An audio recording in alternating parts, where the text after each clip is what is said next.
Bonsoir à toutes et à tous, très heureux de vous retrouver pour une nouvelle émission de rencontre avec un entrepreneur sur RCJ. Salut Sacha, comment vas-tu ce soir ? Salut Maxime, je vais très bien, bonsoir à tous. Aujourd'hui, on est très heureux de recevoir David Krief, le fondateur de JooBuzz, la plateforme que vous connaissez tous. Bonsoir David, comment vas-tu ? Bonsoir, ça va bien, merci. Et vous ? Au top, franchement on est au top. David Krief, tu es entrepreneur, spécialiste en marketing digital, fondateur de JooBuzz. Tu as été diplômé de l'Université Paris-Dauphine en 2014. Tu as commencé en tant qu'analyste chez VP, puis à travailler comme chef de projet chez Kering. En 2016, tu lances JooBuzz, une plateforme dédiée à la culture et à l'humour juif, devenue rapidement populaire. Tu cofondes également la start-up Start in Paris, où tu organises des événements pour les entrepreneurs. Parallèlement, tu es consultant en marketing digital et accompagnes les entreprises dans leur stratégie numérique. Première question, David, comment t'es venu l'idée de... Attends, c'est super drôle. C'est ChatGPT ça ? Non, c'est pas ChatGPT. Ah, parce que c'est pas moi. C'est humoristique. Ah oui. Voilà, j'ai eu peur, je me suis dit. C'est fait exprès, c'est humoristique. Bah, quand même, on essaye un petit peu de... Non, c'est bien. De mais je me demande si la blague, elle est pas meilleure que la réalité au final. Ah bah c'est ça un petit peu, on essaye aussi de faire des petites blagues sur RCJ. Là, il y a quand même une chose de vrai qui est que tu as fait des JooBuzz. Ouais. Donc ça, c'est quand même la première chose très importante. Comment elle t'est venue l'idée de... j'ai postulé à Dauphine, mais que j'ai pas été accepté. T'as pas été accepté, c'est pour ça. On fait un petit peu des blagues aussi chez nous. On n'a peut-être pas les mêmes auteurs que toi, mais on est quand même pas mal. Comment elle t'est venue l'idée de JooBuzz, tout simplement ? L'idée de JooBuzz, elle est venue assez naturellement. C'était il y a 7 ans déjà, c'était en 2017. On faisait des blagues avec des copains sur WhatsApp. Bon, je l'ai raconté 1000 fois, mais c'est très toujours assez sympathique. C'est qu'on faisait des blagues entre nous sur WhatsApp et on s'est dit pourquoi garder ça que pour nous ? C'est dommage. Autant partager à d'autres personnes, à d'autres gens. Ça peut plaire à d'autres, ça peut faire rire d'autres personnes. Et donc justement, moi j'avais fait des études, donc pas à Dauphine du coup, mais à PSB, une école de commerce. J'avais fait un master en marketing digital et donc j'avais un peu les capacités, les compétences pour... Enfin, c'était mon domaine, quoi, la com digitale. Et donc je me suis dit, autant faire une page Facebook, parce qu'à l'époque, il n'y avait pas Instagram. Enfin, c'était le début d'Instagram, mais le réseau social principal, c'était Facebook. Donc, page Facebook, et on publie les mèmes dessus, et c'est monté très, très, très vite. En fait, c'était un peu inattendu. Je me souviens qu'il y avait eu 15 ou 20 000 abonnés en 4-5 mois, quoi. C'était très, très rapide. Sans pub, sans pub, non, que de l'organique, que des mèmes, parce qu'à ce moment-là, c'était vraiment le truc que tout le monde adorait se partager entre eux. Donc, les gens se taguent et c'était peut-être 700, 800 tags par post. Ouais. C'est énorme à l'époque, c'était énorme. C'est 800 commentaires, 900 commentaires et ça se partage sur les groupes, sur les coups de pouce, tout ça. Bon, bref. Et voilà, donc c'est monté très vite. Alors ici, vous commencez à le savoir, nous parlons de tous les sujets de l'entrepreneuriat sans tabou. Nous avons vraiment comme ambition de rendre ces discussions accessibles à tous et à tous. Donc si toi, tu entends parler de B2B, B2C, tech, levée de fonds, mais que tu ne comprends rien ou alors que tu veux tout simplement en savoir plus et faire le plein de conseils, c'est ici que ça se passe dans Rencontre avec un entrepreneur sur RCJ.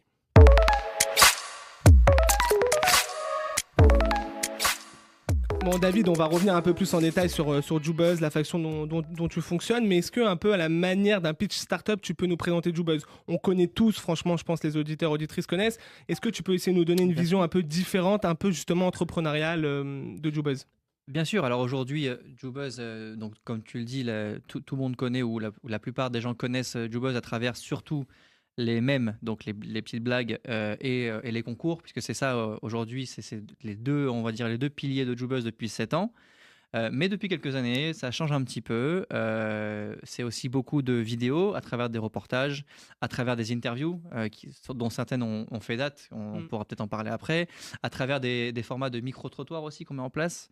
Ça aussi, on pourra y revenir. Donc en fait, tout ça est suivi par beaucoup de monde. On a plus de 310 000 abonnés sur les réseaux sociaux, donc tous les réseaux, Insta, Facebook, TikTok, etc. On fait 6 millions de vues chaque mois. Et donc, en fait, cette audience-là, elle est monétisée. Donc, à travers la monétisation de cette audience-là, on peut dire que JooBuzz est devenu un média à part entière de divertissement et aussi le premier média de divertissement de la communauté juive et un des premiers médias juifs tout court. Puisque avec cette audience-là, qui est rarement atteinte chez d'autres médias, voilà, on peut toucher beaucoup de monde. Et pourquoi JooBuzz, c'était le nom depuis le début ? JooBuzz, vous avez un peu changé Non, il y avait eu... bon, ça, je le dis pas souvent, mais il y a eu... on est là pour ça. À l'époque, ça s'appelait... bon, ça a duré 2 jours. Ça s'est appelé JooTop. JooTop. Et à l'époque, j'avais eu ceux de Jupop, je ne sais pas si Oui, ça, oui, ça oui. vous parle, qui a mal pris le fait que ça s'appelle comme ça. Donc j'ai changé. Voilà. Mais le mot buzz, est-ce qu'on Écoute, on a pu te le reprocher ou... Non, me le reproche pas, mais moi je trouve que c'est. En fait, moi si je devais changer le nom aujourd'hui, j'appellerais pas ça comme ça. Ah ouais, tu l'appellerais comment? Parce que je trouve ça vieillot. Ouais. Buzz. Et tu peux pas changer là? Tu Ouais, penses non, que ça y c'est est, trop fini. ancré? Ouais, c'est Non, ancré. là, on est en train. Alors, je vais vous étonner un petit peu, on est en train de changer le logo. Ah, ok. Alors que le logo, c'est Ouais, il est quelque chose sympa qui le marque. logo. Mais on est en train de progressivement le changer parce que je trouve qu'il correspond plus trop à l'image qu'est le joueuse aujourd'hui. Puisque, pour rappel, le logo, c'est une tête de rabbin avec Oui. les yeux en Magen David et un peu décalés. Je trouve que ça donne une image un peu trop religieuse. Non pas que c'est pas du tout l'image que je veux envoyer, mais je veux que Jubos puisse parler vraiment à tout le monde, les religieux et les non religieux. Et je c'est ce trouve que que vous ce faites logo. en plus. Et c'est ce qu'on fait. Ouais, Donc, ouais, c'est bien pour ça. sûr. Donc c'est ce qu'on fait. Peut-être qu'à l'époque c'était pas le cas justement il y a 6-7 ans. Maintenant c'est ce qu'on fait. Donc on a et même j'ai envie de te dire même aux non-juifs. Hmm. Je pense que les non-juifs pourraient beaucoup plus s'y retrouver, puisqu'on en a qui suivent. Et moi, ce qui m'intéresse aussi, c'est que les non-juifs qui nous suivent, eh ben, qu'on puisse leur transmettre des idées juives, des idées même de Bien sûr. Torah, au travers de mèmes et de publications, on va dire, laïques, Ouais. mais avec un petit message un peu subliminal qui puisse les rattacher à la culture juive et à la culture... Mais c'est ce que vous faites même pour les juifs tout court, avoir un petit peu d'humour et une petite parole justement. Oui. Après, on m'a reproché quand même, et c'est légitime, que c'était un humour qui était très séfarade. Et qui était. Voilà. Et c'est la vérité. Je ne Oui, dis mais pas parce du tout le contraire. qu'il y en a pas ailleurs de l'humour. Non, tu rigoles ou quoi? Il y a Ils ont pas l'humour grand-chose des Ashkénazes Oui, aussi. non, bah si, non. Ah. Nous, parce que nous, on est jeunes, mais je vous assure que à l'ancienne, en tout cas, il y a l'humour ashkénaze. Les blagues, Non, mais je les blagues rigole, je ashkénazes sont rigole, très on va drôles. se faire attaquer. Les blagues ashkénazes sont très très drôles. Sacha, je te laisse la parole pour entrer un petit peu plus dans détail dans le sujet, pour essayer de comprendre un peu l'envers de Jubez. Alors David, merci beaucoup d'avoir accepté notre Avec plaisir. invitation. Alors avec toi, on va pouvoir parler d'un univers qu'on n'a jamais abordé ici dans Rencontre avec un entrepreneur, c'est celui des agences médias. Alors, c'est un sujet majeur aujourd'hui. On a vu que le nombre d'agences a explosé sur les 5-10 dernières années par le mouvement très naturel qui a été propulsé par tous les réseaux sociaux et évidemment la prépondérance du web dans la communication. Alors, ces nouveaux groupes médias, ils vont trouver... ils vont être la porte préférée justement pour des annonceurs, pour cibler d'abord les jeunes évidemment, puisque c'est sur le web, mais toute la jeune génération d'adultes comme nous qui ont grandi avec le web. C'est comme ça qu'on voit de nouveaux groupes comme Brut, Minute Buzz, Le Crayon devenir en fait devenir des références dans l'image des agences médias, et on les voit, ils ont envahi l'espace web avec des contenus très variés, très intéressants et à chaque fois extrêmement bien ciblés parce qu'ils ciblent vraiment une communauté. L'arrivée de ces médias, évidemment, c'est tout naturel, hein, puisque là où les agences traditionnelles de l'époque étaient très fortes sur les médias évidemment traditionnels comme la télé, la radio, etc., elles vont avoir naturellement un peu plus de problèmes pour rentrer et pénétrer ces nouveaux moyens de communication qui sont les réseaux sociaux et le web. Donc on peut les comprendre, finalement c'est très compliqué d'aller sur ces réseaux-là, c'est tout un art, il y a des codes à respecter, on a pu en parler très rapidement dans cette introduction, il y a des codes à respecter, ça va extrêmement vite, on parlait du mot buzz, c'est pas pour rien, c'est parce que ça va vite. Le plus important en fait pour un groupe média, c'est donc évidemment de bien connaître les codes, de bien connaître la communauté et surtout d'être spécialisé au maximum. Et toi, David, tu as fait le choix de monter le groupe connu donc sous le nom de Jubuzz pour cibler justement la communauté juive francophone, et ça marche. Alors tu l'as dit, moi j'ai retenu les chiffres. Alors tu as dit 6 millions de vues par mois, mais il y a aussi d'autres chiffres, c'est 310 000 followers, c'est quand même énorme, et un tissu de 300 partenaires. Donc c'est un véritable succès en termes de médias dédiés sur la communauté juive francophone. Et avec toi, j'aimerais qu'on explore un petit peu donc ton parcours, mais ton parcours en fait en tant qu'entrepreneur de Jubuzz. Est-ce que tu peux nous dire quelles sont les étapes que tu as rencontrées pour justement arriver à ce média qu'on connaît aujourd'hui, qui est quand même qui est successful quoi. Jusqu'à maintenant, c'est je pense un exemple de société. Ah, c'est une question très vaste. C'est une question très Ah vaste. oui, Non, mais je m'attendais à une question Et- Non, mais voilà, mais si précis. tu veux, nous, ce qui nous intéresse, c'est vraiment de prendre des conseils et voir avec toi comment tu as fait justement pour créer ce média-là, si tu as rencontré des étapes Écoute, que tu veux nous oui, Et les partager. difficultés que tu as aussi rencontrées. Alors, pas évidemment, j'ai pas envie de parler non plus de 15 minutes Ouais. seul, mais oui, évidemment, il y a des étapes. Ça s'est pas fait en un jour. Et puis, j'ai aussi des principes. Plusieurs principes. Le premier, déjà, c'est que j'attache autant d'importance au fond qu'à la forme. Ce qui n'est pas forcément le cas de beaucoup de médias et même et encore plus dans la communauté juive. J'ai l'impression que la forme pour eux n'est pas très importante, ils se centrent sur le fond. Combien on a vu de médias ou même de médias qui relaient des informations, mais leur site internet il n'est pas forcément très Accessible, c'est pas simple. fonctionnel. Ouais. Voilà. Moi, je pense tout l'inverse. Je pense que la forme est au moins aussi importante que le fond, si ce n'est parfois plus. Et aujourd'hui, on le voit dans la société actuelle, la forme a pris beaucoup plus de. On voit avec le RN aujourd'hui. Ouais. Bref, ça c'est encore un autre sujet. Non, Non, mais c'est la, intéressant. Mais voilà, C'est intéressant. bon, bref, on va pas parler de ça, mais c'est. non, mais la forme a une importance très. La forme aujourd'hui, c'est l'emballage qui compte beaucoup plus que le contenu. Surtout Le dans contenu- une société où on est ultra connecté. C'est-à-dire que si on va sur un site et on voit que c'est pas clair, que c'est pas lisible, on On base part. quoi. Ouais, On on a part. même plus envie de. Et d'y puis aller. on n'a pas le temps, ça veut Ouais. dire il faut accrocher les Bien gens sûr. les 3-4 premières secondes, sinon c'est fini. Donc, toi, ça a Tu été l'as ton perdu. focus, justement. Voilà, toujours la forme. Ça veut dire dans tout, alors tout ce qui est graphique, etc. C'est moi qui m'occupe de ça aujourd'hui sur Jubuzz. Donc quand vous voyez les mèmes, quand vous voyez les concours, quand vous voyez tout ça, j'attache beaucoup de précision et de temps pour justement que ce soit vraiment parfait niveau visuel, l'aspect visuel. Mais ça va même plus loin. Ça veut dire quand vous voyez des mèmes, donc les petites blagues, même le choix des mots et la coupure entre la première ligne et la deuxième ligne est importante. Le saut de ligne entre la première. Pourquoi? Parce qu'il faut. Bon, il y a plein de codes, mais il faut que ce soit le plus agréable à lire pour le lecteur, le plus impactant aussi quand c'est une publicité. Donc, ça passe par des codes comme ceci où la forme est, selon moi, au moins aussi importante que le fond, chose que d'autres n'ont pas faite. Et ça se vérifie aujourd'hui même sur les vidéos où je me suis entouré de. Vraiment, j'ai l'impression d'être avec des génies parce que c'est les meilleurs dans leur domaine qui font ça très très bien et qui maîtrisent ces codes-là autant que moi, si ce n'est mieux. Ça, c'est première chose. Deuxième chose, c'est que j'ai aussi des principes, on va dire, moraux. Dans le sens où mon but, c'est toujours de ne pas choquer, d'être même limite un peu consensuel, de ne pas sortir de. Jubuzz doit rester un média qui est bon enfant. C'est un média qui doit parler à tout le monde et qui doit choquer personne, qui doit toujours être sympathique, gentil, à qui on pourrait ne pas reprocher quelque chose. En fait, voilà, je veux que ce soit irréprochable. Mhm. Il y a des fois où c'est déjà arrivé que ça bascule un tout petit peu, mais c'est normal, c'est jamais 100%. Mais vous verrez, en 99% du temps, eh ben, ça fait pas de vagues. C'est des choses qui ont marqué les gens de façon positive. Il n'y a jamais quelqu'un qui s'est dit ah ouais, mais Jubuzz, j'aime bien, mais t'as vu, ils ont fait ça la dernière fois. En tout cas, j'ai pas souvenir. Et j'essaye franchement de parvenir à cet objectif-là.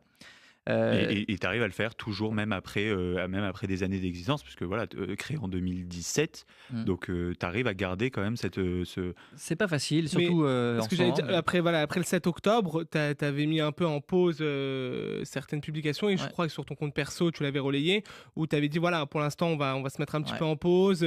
Et 3 semaines, un mois après, tu as mis des moments d'union, de réunion en Israël. Et ça devait être un moment difficile. C'est ça. Surtout en octobre, après les fêtes, il y avait beaucoup de grosses actualités. J'étais en Israël à ce moment-là. Et donc, même moi, j'avais pas forcément envie. Bien sûr. J'ai pas envie.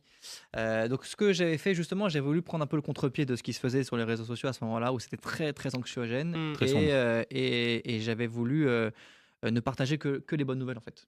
Donc il y a des gens qui m'ont dit on attendait les stories sur Jubuzz parce qu'on attendait les bonnes nouvelles. Maintenant c'était rien, hein. Mais bon, à ce moment-là on se raccrochait tellement peu que pendant 2 semaines on a publié que les bonnes nouvelles. Et après je me suis dit en fait Jubuzz aujourd'hui a un rôle que moi-même je ne soupçonnais pas, qui est celui de divertir la communauté juive, et que si même Jubuzz ne divertit plus, qui va le faire? Alors je me suis dit, bon, on va reprendre le fil normal des choses. S'il y en a qui sont pas encore prêts à repartir, à rigoler, libre à eux, il n'y a pas de problème, c'est compréhensible. Ils se désabonnent ou ils reviennent, ils mettent en Ouais. Ils mettent en silence, voilà, pause. et ils reviennent dès qu'ils sont prêts, ils reviennent. Et ça a été très très bien perçu. Mm. Et voilà, et j'ai eu beaucoup de, et je les remercie, j'ai eu beaucoup de compliments par rapport à la gestion de cette Ouais, crise bah, bien à ce sûr. moment-là, C'est toujours difficile. qui était assez compliqué, mais qui a marché.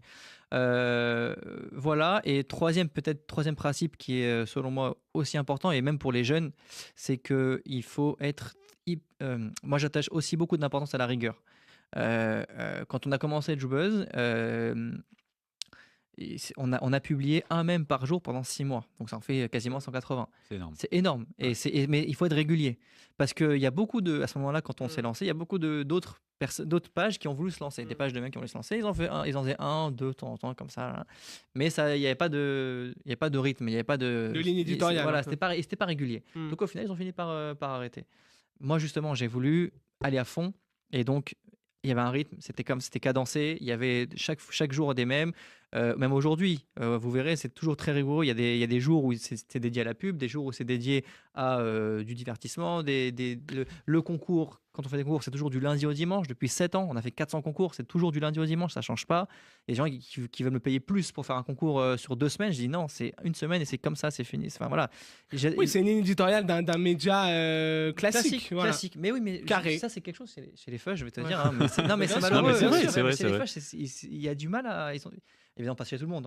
Bien sûr, je non, mais c'est généralise pas, mais on se comprend. On voit bien que Ouais, c'est bien jamais toujours à l'arrache, quoi. Et Ouais. là, moi, je veux pas. Justement, je veux pas du tout que ce soit là. Donc rester sur ça, et c'est d'ailleurs ce que tu transmets du coup, et c'est pour ça qu'il y a autant de partenaires aujourd'hui qui te font confiance, c'est parce que Ça, justement peut-être. tu gardes ces points de vue. Alors juste, j'ai une question sur sur l'historique, c'est-à-dire à quel moment tu t'es dit ok là j'ai un truc et je vais lancer réellement quelque chose de sérieux, une entreprise. Ce que tu disais au début, c'était des mèmes que tu Facebook. partageais Ouais. entre amis, etc. Et en fait, à quel moment tu t'es dit ok je tiens un truc? Eh ben, c'était au bout d'1 an à peu près, quand j'ai eu des premiers clients, enfin des premières sociétés, entreprises, qui ont voulu faire la promotion de leurs produits sur Joubuzz. Je me souviens que la première, c'était même pas, c'était pas au bout d'1 an, c'était au bout de 6 mois. C'était un mec qui faisait des corbeilles de Rosh Hashanah, je crois. Ouais. Et il m'avait dit comment tu prends pour la pub. Non, je sais pas, c'était une story, je sais même plus c'était quoi, mais ça n'a pas marché du tout. Mais je me suis dit, bon, il y a quelque chose, il y a une piste. Et 6 mois après, je me souviens que c'était Taglit, Mm. Taglit et Massa. Mm. Massa donc Taglit qui font des voyages en Israël pour les 18-32 ans, qui offrent des voyages, et Massa qui font des programmes d'études en Israël. Quand ils ont vu le potentiel sur Joubuzz, où il y avait à ce moment-là peut-être 20-25 000 abonnés, quelque chose comme ça, mais à l'époque c'était énorme parce qu'on n'avait pas ça, les réseaux sociaux il y a 7 ans, c'était pas aussi développé qu'aujourd'hui. Ils ont vu le potentiel en même temps, le potentiel au niveau des jeunes. Et donc ils m'ont contacté pour faire la pub. Et donc c'est là, en fait je me suis dit il y a une bascule. Soit je continue Joubuzz, enfin soit je fais Joubuzz à temps plein, ou soit je continue en temps partiel comme je faisais, puisqu'à l'époque j'avais mon activité freelance dans le web.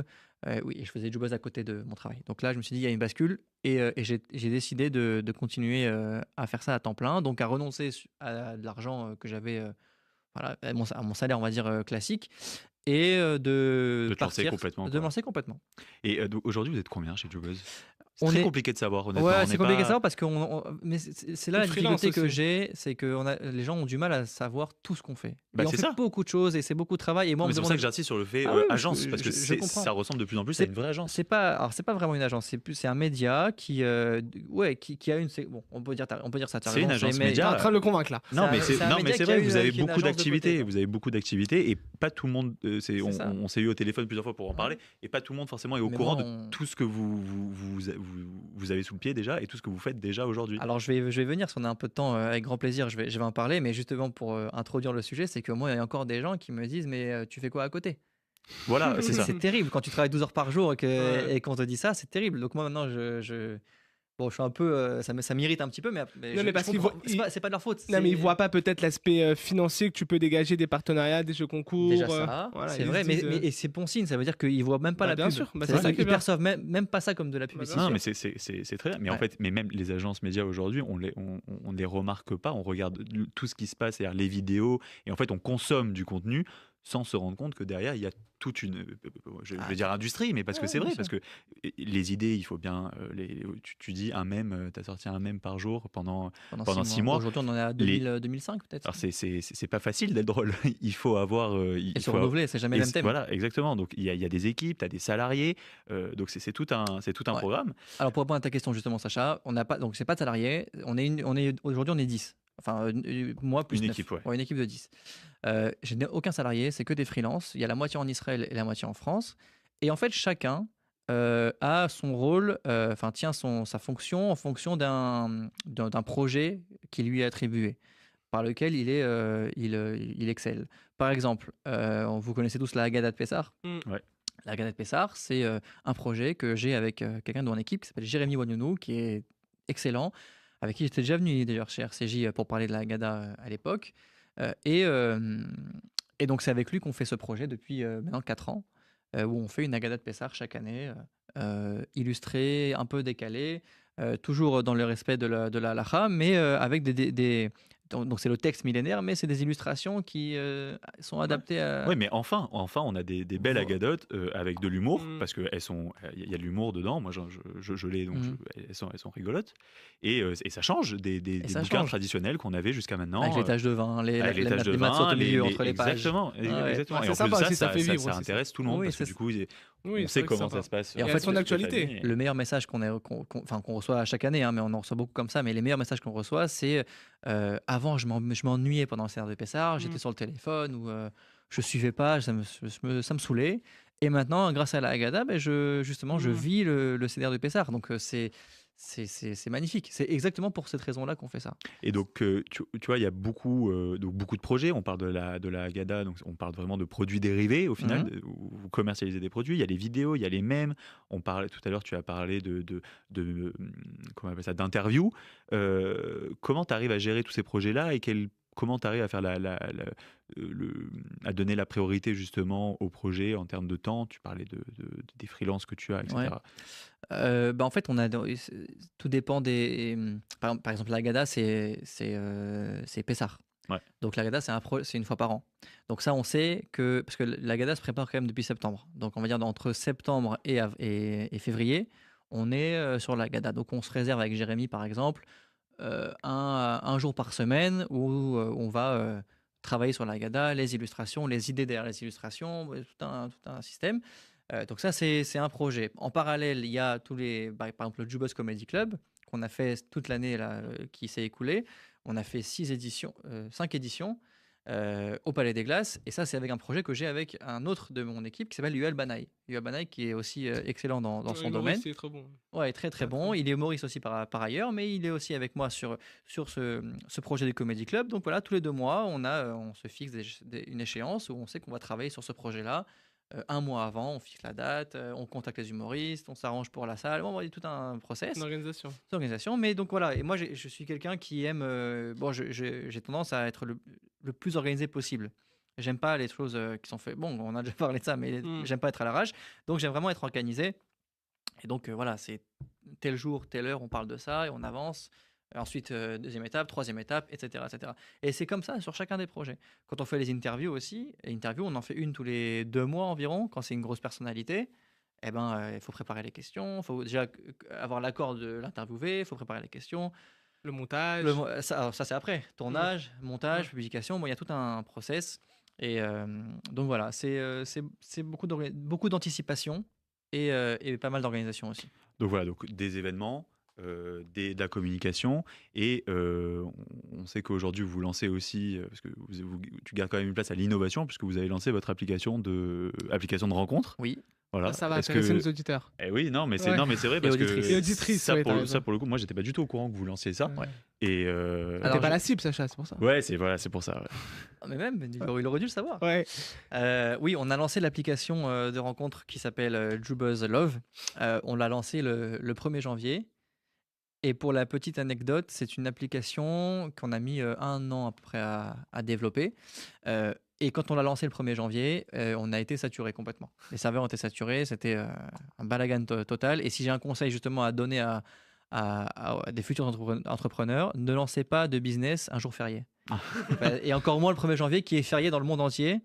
puisque quand ça foire, et quand ça merde, il n'y a personne Y a qui va personne va qui sauver. peut- Donc on a mis ça en... le stand-by. 1er janvier, c'était compliqué, on n'a pas pu sauver le truc. Le lendemain, on a pu recoller un peu les morceaux, mais l'effet de buzz était un peu gâché, quoi. Malgré tout, on s'est dit, on lance quand même l'application et on va laisser une période de quelques mois où on va attendre d'avoir les retours des utilisateurs pour améliorer l'application. Et ce qui fait qu'aujourd'hui, donc on est à presque 6 mois de la mise en ligne, on n'a fait aucune pub depuis 6 mois, on a laissé le bouche à oreille se faire, on a laissé les gens nous faire des retours, et on est à quasiment 10 000 utilisateurs aujourd'hui de l'application, 9 400 pour être précis. 30 000 matchs, c'est ce que tu m'as dit. Ouais, 30 000 matchs à l'heure actuelle, et on a un mariage en fin septembre. Non. On a déjà, ouais. Mais je pense qu'il y en a d'autres. Moi, je te dis, il y en a un mariage qui est déclaré. Mais voilà, ils veulent pas dire. Voilà. Et d'ailleurs, c'est ce qui est pour l'anecdote, c'est très sympathique, c'est que ceux qui sont mariés, enfin qui ont prévu leur mariage, on les a invités au Comedy Club il y a 3 mois quand on l'a su, et ils sont montés, on les a fait monter sur scène et tout le monde a chanté Simatov, sympa. Mazeltov, et c'était sympa. C'était vraiment sympa. Sympa. Dernière question, Sacha. Alors oui, on a parlé donc de l'application, mais aussi il y a aussi Jubuzz Meuf, et Ouais. ça on connaît pas forcément. Est-ce que tu peux nous en parler rapidement? Jubuzz Food aussi. Ouais, voilà. Jubuzz Food. En fait, Non, mais il y a une ramification énorme. il y a des déclinaisons de Jubuzz, donc il y a Jubuzz Meuf, Food Israël, qui en fait correspondent à des tranches de la population qui sont concernées par ces déclinaisons-là. Pourquoi j'avais fait ça à l'époque? C'était pour avant tout commercial. Pour justement, à Jubuzz Meuf par exemple, une fille qui est maquilleuse, elle veut toucher des filles, et elle va pas faire de la pub sur Jubuzz qui est trop global, elle va cibler sur Jubuzz Meuf pour avoir toujours mieux ciblé, toujours Voilà, mieux c'est connaître plus précis. les followers, quoi. Merci beaucoup, David. Où est-ce qu'on peut retrouver tout ça? Donc sur ton site www.ccarré.com. parisdauphine.com. Non, sur Jubuzz. Alors tout ce qui est côté business, c'est jubuzz.pub. Jubuzz.pub. Voilà, et sinon sur les réseaux sociaux. On peut contacter facilement aussi pour la pub, partenariats, pour la pub. Voilà, sur ce site-là, ouais. Parfait. Merci beaucoup, David, d'avoir répondu à nos questions. Merci, Sacha. Vous pouvez retrouver l'ensemble de notre émission sur les différents podcasts et sur la plateforme RCJ. Et rendez-vous sur Jubuzz pour suivre toutes les nouvelles aventures. À très très vite sur RCJ. Merci beaucoup.